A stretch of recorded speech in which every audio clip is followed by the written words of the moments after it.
Hello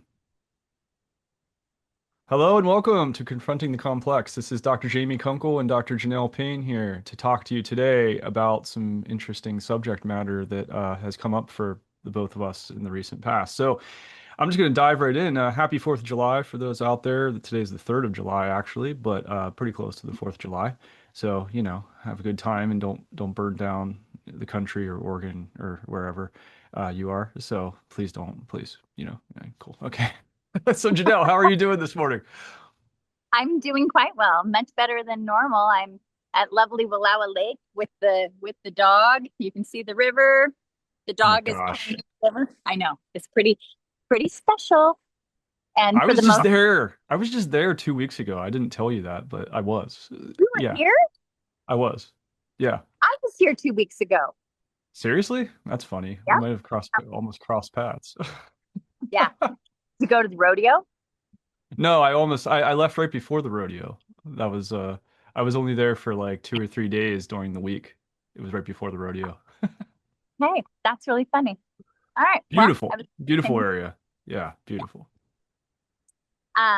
so I really wanted to visit with you. I know it's been a minute since we've done a podcast, but this week it would kind of like just struck me, like I had a lot of those patients that I feel like have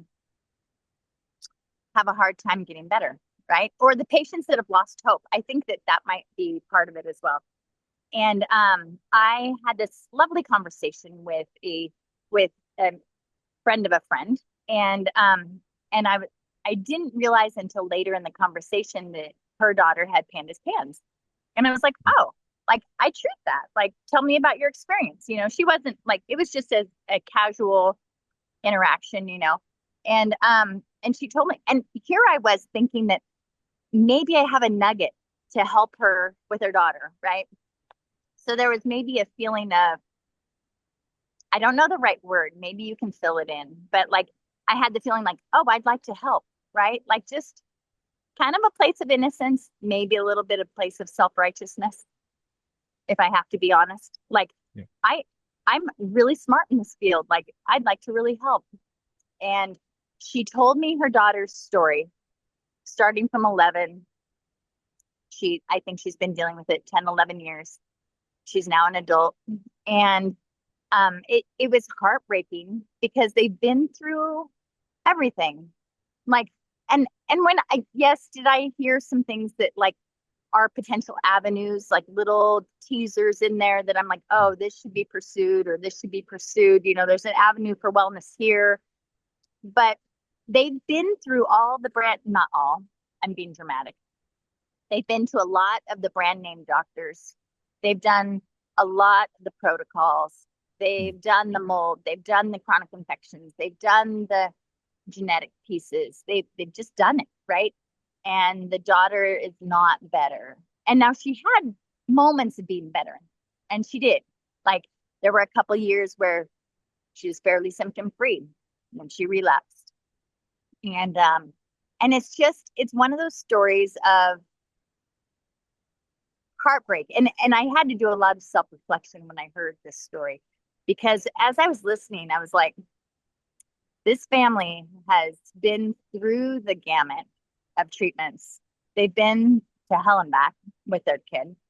And I felt like I had, not that I had nothing to offer, but at the same time, it wasn't all I could offer was, I'm sorry that our medical system has done that to you. And when I say our medical system, you and I have talked before how that conventional medical model, while well intentioned, leaves a lot of patients in the periphery or in the fray that don't Mhm. fit the medical model. That's how they end up in our clinic with complex chronic illness. And then what we do to patients, it just was eye opening. I had this mini epiphany, if you will, that what we do to patients is really perhaps equally as damaging on some level. When the mom would share, I would go to a new doctor and they wanted their new set of testing, which was all expensive, paid the new doctor fees, that was expensive, told my story again, that as expected. And then she said, and then they had a different line of supplements, and this is the line that works. And they had a different protocol, and this is the one that works. And Hmm. I just thought, oh, I could feel myself guilty. And I just went, oh, like, and I get it from a physician standpoint that we want to go through a very almost a linear process because it's easier for our brains to wrap around sometimes of Sure. trial and error. I want to make sure that the therapy they tried really isn't going to work, if that makes any sense. Like, did you try it long enough? Did you try my supplement? Did you try my Right. dosing? Right. Yeah. Right. And I was I was humble. It was I felt like it was a place of humility to come into this and just be like, wow, this is what happens when the patient that we talk about doesn't fit into the system, doesn't Hmm. fit into our system now, Yes. right? Our systemless system. Yes. The systems we're trying to create that are not in the system, outside of the system, but have honestly some ways to go to really be, I guess, an established system with any kind of predictable linear process, honestly. We all want that. Patients want that. Physicians, practitioners want that. We all want some kind of linear, predictable, data-driven, objective, you know, Yeah, holistic, individual, super cool process to make to improve upon complex chronic illness and to improve the outcomes, I guess to say, across the larger patient population. But the truth is, there's still a lot we don't really know. So I think we are closer than we have been, and we're closer now than we were 10 years ago to finding some answers, but we're not there yet, was what it comes down to. And these folks, like ourselves, operating outside of the systems in our own systems, our own created systems, are in some ways, yeah, we're doing our best. And it's not always going to be successful, unfortunately.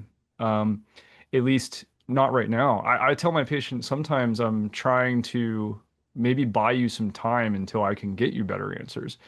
Like we have to maybe work on palliative treatments, honestly. Maybe symptomatic support is appropriate in some cases. Improving the quality of life every day of your life is important. right. Um, and so, can we do that? Can we achieve that at least? Because otherwise, yeah, we're just operating in the same types of algorithmic thinking. Must be mold, must be Lyme. It's got to be that, and you keep Be mast trying cell, to. Yeah, must be. right. Yeah, Yeah, the buzzwords, all the buzzwords that are that are happening right now, and there are pieces of the puzzle. They're important considerations. I mean, I don't want to say that they're not important because they certainly are, and there have been plenty of people who've gotten better at recognizing those types of things, those elements that are hidden within their complex, health condition. But there's a lot more to the individual that we don't fully understand. There's a lot of complex genetics we're beginning to unwind. There's a lot of metabolic stuff that we're only beginning to touch the surface of. That's very, I don't know. It's like I always say, try to get a flashlight and look inside the cell and see what's actually going on in this individual. Like, is there some way that we can get to the molecular level on some of these things even? Like, it's just crazy.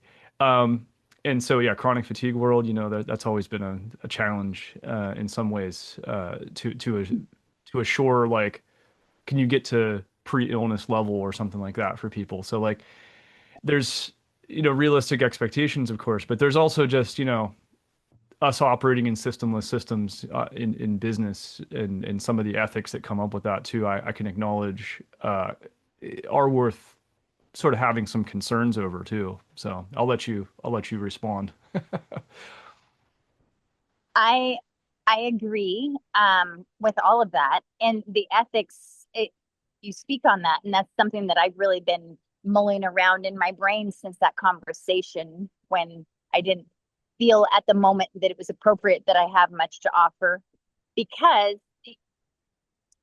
like when I went into this, I spent tens of thousands on my health, trying to get better once upon a time. And I swore to patients that I wasn't going to do that to them. right? That I wasn't gonna, it wasn't gonna cost 80,000 for patients to get better, right? Mhm. And not that it cost me that much, but I mean, I don't want to tell yet how much I spent. Um, at the same time, like the ethics in some of the treatments that, yeah, do some of these IVs work for some people? Yeah, they sure do. Do some of these expensive compounded medications work for other people? I don't. Yeah, they sure do. But at the same time, it's um trying to not just have patients do one-off unproven treatments. Mhm. And anyway, it just is. I got distracted. That's okay. I Yeah, have no, I comments, mean, I but think we have to recognize the resources that the individual has available, and that there is a lot that we do that is very investigational. And to be very clear and transparent that when we're engaging in those things, we're not over-promising. We're not over-promising that they're going to be successful treatments, that these are things that are under investigation. They've worked for some people. There's a lot of anecdotes and observational data at the very least, but they're not, you know, as predictable, possibly, as if conventional drug therapies are always predictable either. But at least that we are very clear up front with communication and the classic informed consent, that we're not overselling ourselves. We're not being the snake oil, whatever salesman cliche that's out there, that we're like, oh yeah, this is definitely going to cure you. You just have mold SIRS. That's all you really have. So you just need to do a series of 20 IVs and $20,000 or whatever. Maybe that would be cheap these days. And that's what you need. But you can't overpromise. So there are ethics that are involved in this, and I understand that folks, our colleagues, are trying to run businesses too, and I get that. And there's a lot that's wrapped up into the business structure in our country and sort of how it operates and the reality of it and what we wish it could all be. There's a lot of idealism involved in discussions of better and ethical business practice. But at the end of the day, as a business owner, you do have choices. You can choose to be a certain way to try to, take the more ethical path if it is in your best interest or your values to do so. So there are ways to do that, but maybe we can have a separate discussion on ethical business practice because that's always a fun discussion for sure. yeah, and I do agree that's probably a topic all in of its own. And on that same thread, I've seen patients get well after a series of 20 IVs of, different, like, and I have in my mind which IVs these were, but that's for a different Right. time and a different place. I've seen some of these more expensive therapies work. It's not for everybody because not everybody responds the same. Um, and that's the heartbreaking part of this too, is like we can't guarantee results. Like we just can't do it. The No. the other part of this is that I realized that also in this interaction with this mom who very candidly shared with me in a very emotional way that like kind of the hell they've been through. And it made me realize that I give patients a lot of hope. And I don't think I ever realized the bit of, I mean, I intentionally try to give people like some encouragement Yeah. in their walk with this because I frankly see lots of patients get better, which is great, right? You and I have the privilege of getting to really witness that these patients improve. And that is life changing. That's why we stay doing this, right? Like Yeah. it Totally. helps prevent some of our own burnout, right? Just seeing patients get better. Right. But I will say that in that I wanted to give this mom hope, and at the same time, while I still remain hopeful that her daughter can be better, because you and I have both seen it. We've seen spontaneous remissions. We've Yeah. seen, with no intervention. We've seen all kinds of stuff work. We've seen spiritual things work for some of these patients. I mean, you and I have seen some wild stuff. And so I don't give up hope that her daughter will be well someday, fully healed and well someday. But at the same time, I found myself not able to give that, not able to share that like I normally would, Yeah. you know? Sure. Um, and that was heartbreaking too. Like, what do you do for the patient that has given up hope? What Right. do you do? Yeah, it's a good question, honestly, and it's challenging. Like, what if you've worked with somebody for a few years and their syndrome has actually declined rather than improved? That does happen sometimes. And with the best of intentions, even if you're checking all your boxes, no stone left unturned, doing all your usual things, even working on what I mentioned, like, oh, maybe we try more palliative or symptom support treatments. What do you do to continue to instill hope?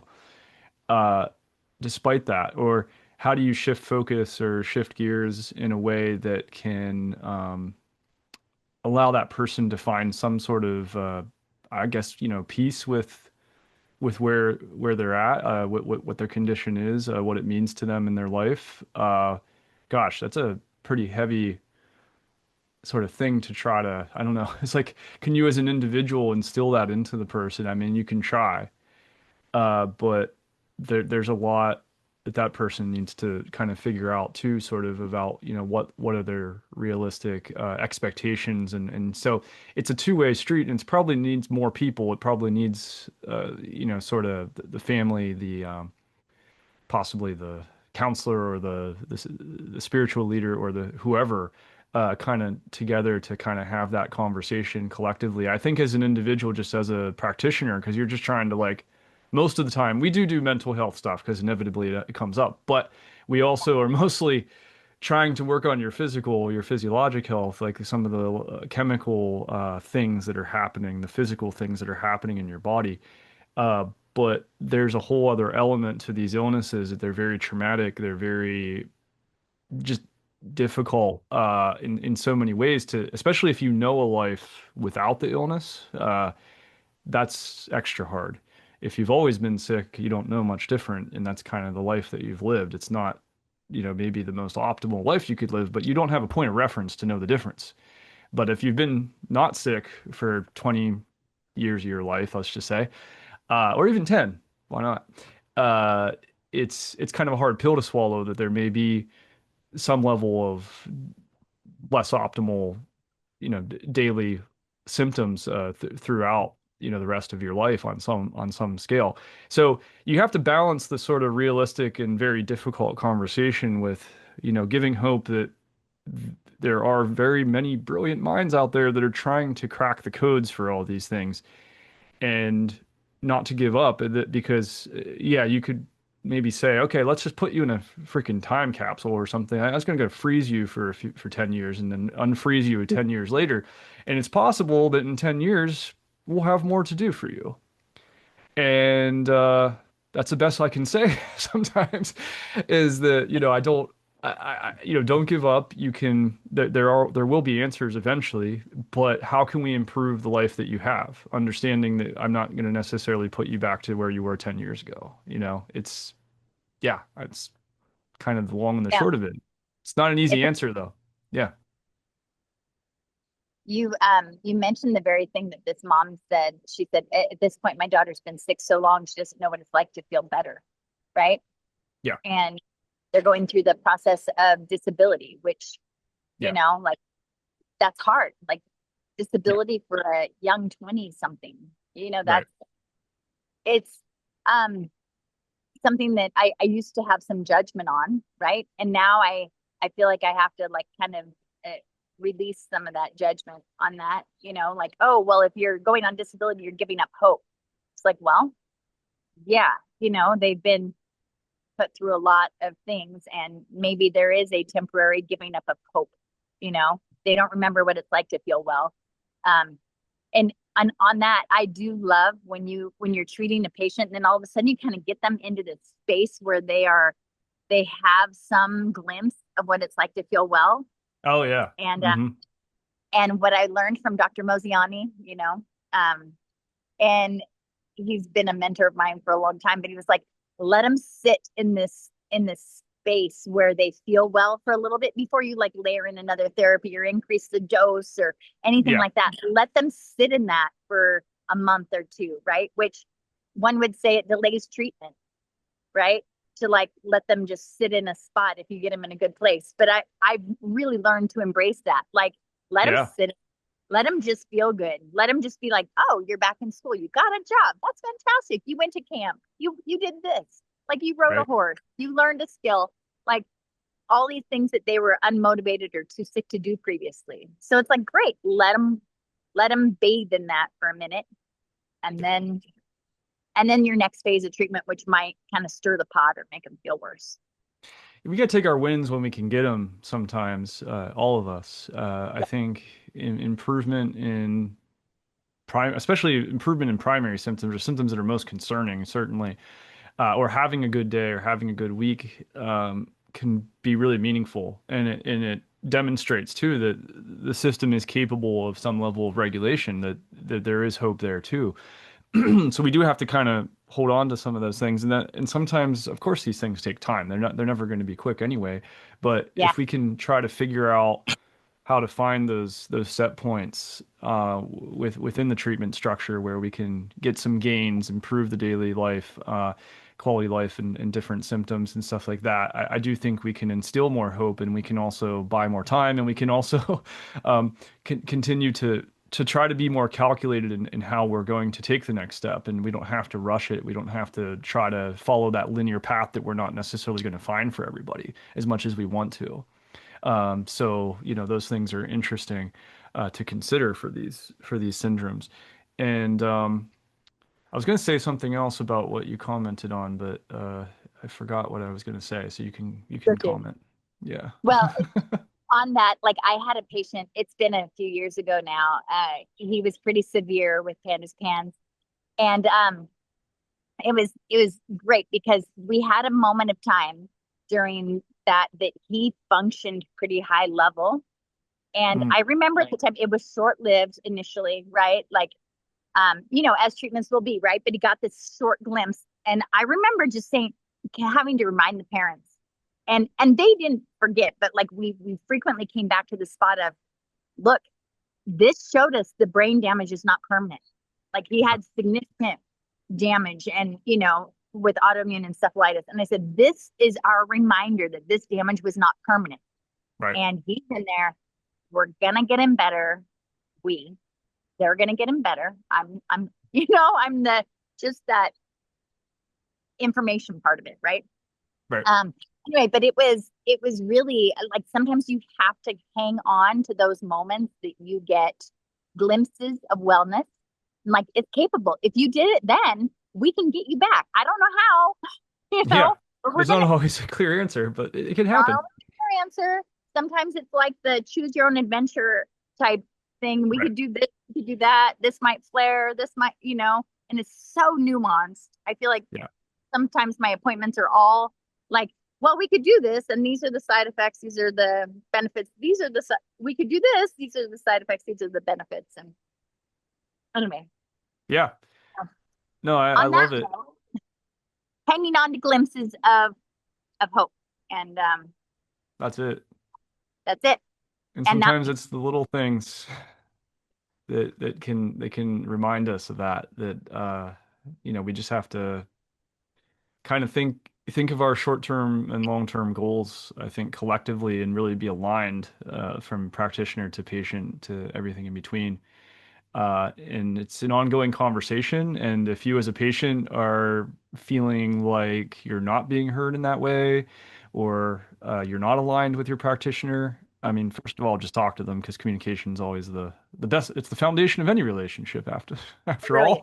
all. So, so communication's great. And then if it does seem like the practitioner is not malleable in that way, or to sort of change their if they have a modus operandi that just sort of seems rigid, possibly.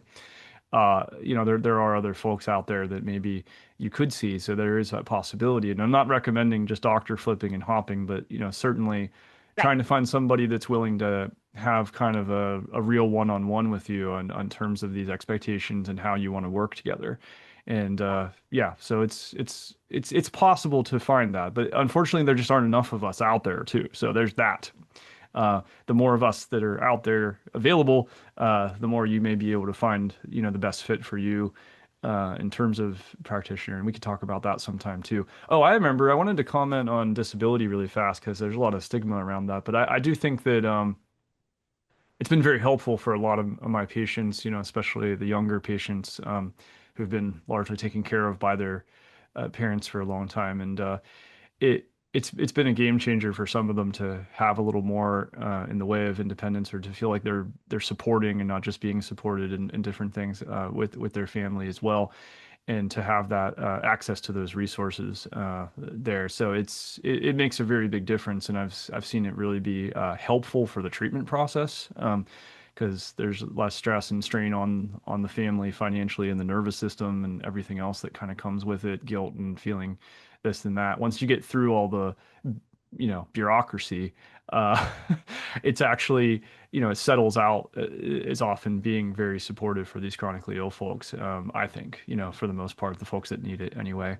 So I'm sad to hear there's so much stigma around, the disability, especially in illnesses like this, without the definitions, without, like, it's not like, oh, cancer or something that we all agree upon is a problem. It's not, something really clearly accepted as a society as a defined illness or disability, but it's the level of function of these individuals is really the fundamentals at the end of the day. Like, how functional are they able to be on a daily basis, and how much support that they need.